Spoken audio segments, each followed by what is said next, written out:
की ही निवडणूक सोलापूर शहरवासियांच्या दृष्टिकोनातून खूप महत्वाची आहे आणि उद्याच्या आपल्या सोलापूर शहराच्या विकासाच्या दृष्टिकोनातून महत्वाची आहे.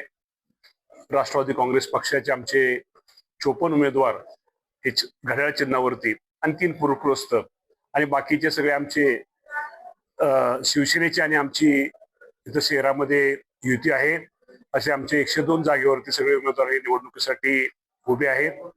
मी शहरवासियांना एवढं सांगतो की निश्चित प्रकारे आपण हे आमचे जे 102 उमेदवार आहेत त्यांना आपण सगळ्यांनी एक मतदान रूपी जर आशीर्वाद दिला, त्यांना उद्या जर त्यांना एक काम करण्याची नगरसेवक म्हणून संधी दिली तर हे सगळे उमेदवार या शहरामध्ये एक चांगल्या प्रकारचं काम, या शहराचा एक विकास, या शहराचा चेहरा बदला बदलण्यासाठी हे उमेदवार चांगलं काम करतील.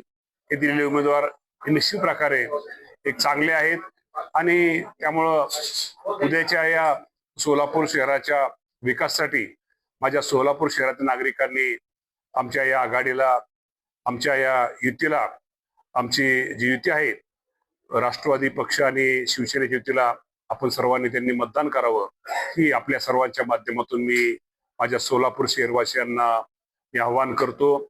आणि आपल्या सर्वांना माहिती आहे की आमच्या पक्षाचा जो विचार आहे फुले शाहू आंबेडकर विचारधाराला घेऊन चालणारा आमचा पक्ष आहे. तो पक्षाचा विचारधारा आम्ही निश्चित प्रकारे त्याप्रमाणे आम्ही काम भविष्यामध्ये करू.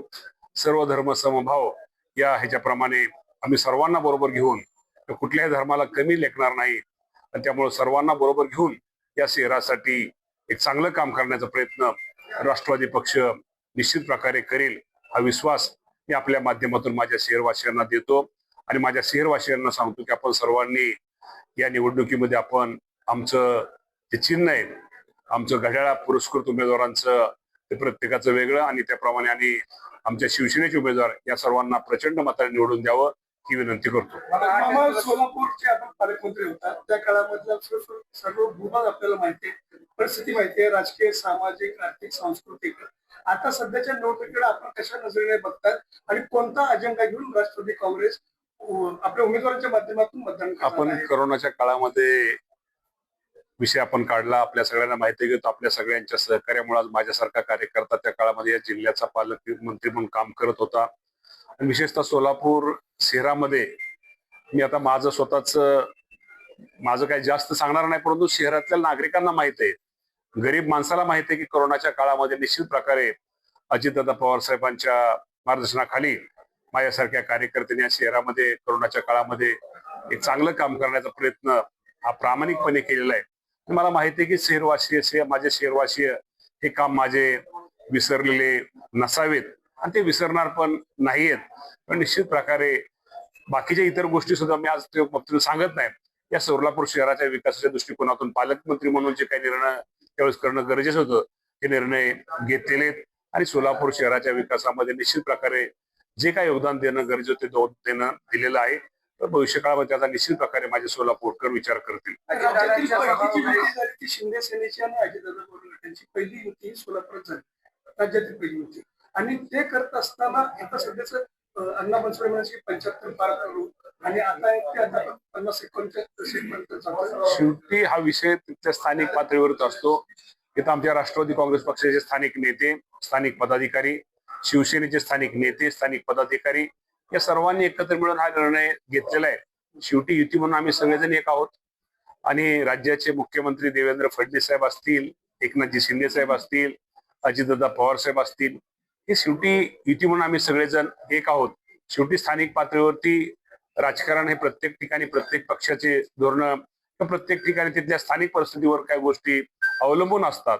परंतु निश्चित प्रकारे या राज्यामध्ये मी नाव पण घेतो, देवेंद्र फडणवीस साहेब असतील, एकनाथजी शिंदे साहेब असतील, अजितदादा पवार साहेब असतील, हे तिन्ही नेते माहिती म्हणून भक्कम आहेत आणि ते तिन्ही नेते या राज्यामध्ये चांगलं काम करतायत. 50 पेक्षा जास्त जागांवर आपले उमेदवार आहेत. प्रचाराची काय सध्याची स्थिती आहे आणि मोठे नेते अजितदादा पवार साहेब सोलापूरला येणार आहेत. उद्या सुनील तटकरे साहेबांची सभा हेरिटेज जे लॉन आहे तिथं तटकरे साहेब येत आहेत आणि त्या बाबतीमध्ये तुम्हाला माहिती आहे की आता सभा किंवा तो जास्त रॅली किंवा जास्त हलगी वाजवण्यापेक्षा प्रत्येक उमेदवारांनी आता सूचना दिले की आपण प्रत्येकाने घराघरात जाऊन प्रत्येकाने प्रचार करा आणि एक त्या मतदारांना एक वाटलं पाहिजे, तुमच्याबद्दल एक विश्वास वाटला पाहिजे की अरे कुणीतरी उद्याचे नगरसेवक जर यांना निवडून दिलं तरी निश्चित प्रकारे आपला कुठेतरी कामाच्या बाबतीमध्ये, आपल्या अडचणीच्या काळामध्ये, आपल्या सुखाच्या काळामध्ये हा कुठेतरी आपला विचार करतील, हा तुमच्याबद्दल विश्वास पाहिजे.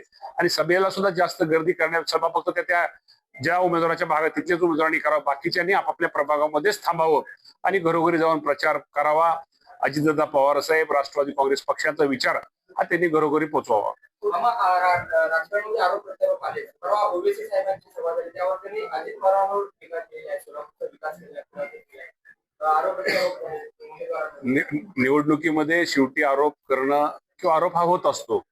आरोपच नाही केला तर मग काय त्यांनी काय आमच्यावरती फुले टाकावीत का? आम्ही तर ती अपेक्षा का ठेवावी? तर ते ह्यालाच राजकारण म्हणतात. ते काय म्हणले, कोण काय म्हणले, त्याला आम्ही लय महत्व देत नाही. आमच्या दृष्टिकोनातून सोलापूर शहरातील नागरिकांना आमच्या पक्षाचं चिन्ह, पक्षाचं महत्व, विकासाचं धोरण हे आम्ही पोहोचवतो. त्यामुळे इतर गोष्टीला आम्ही काही लय महत्व देत नाही. 100% त्या लोकांना आम्ही विनंती करू, जरी कोणाला उमेदवार मिळालेला नसेल त्या बाबतीमध्ये निश्चित प्रकारे भविष्यामध्ये त्या लोकांचा इतर कुठं आम्ही विचार निश्चित प्रकारे करू. आणि मनधरणी तर निश्चित प्रकारे आम्ही करणार असून त्यांनी पक्षासाठी सगळे ज्येष्ठ आहेत, श्रेष्ठ मंडळी, त्यांचा अनुभवाचा फायदा हा आमच्या उमेदवारांना मिळाला पाहिजे. त्यांची नाराजी दूर करण्यासाठी आम्ही शेवटपर्यंत प्रयत्न करू. Like, subscribe, click on the bell.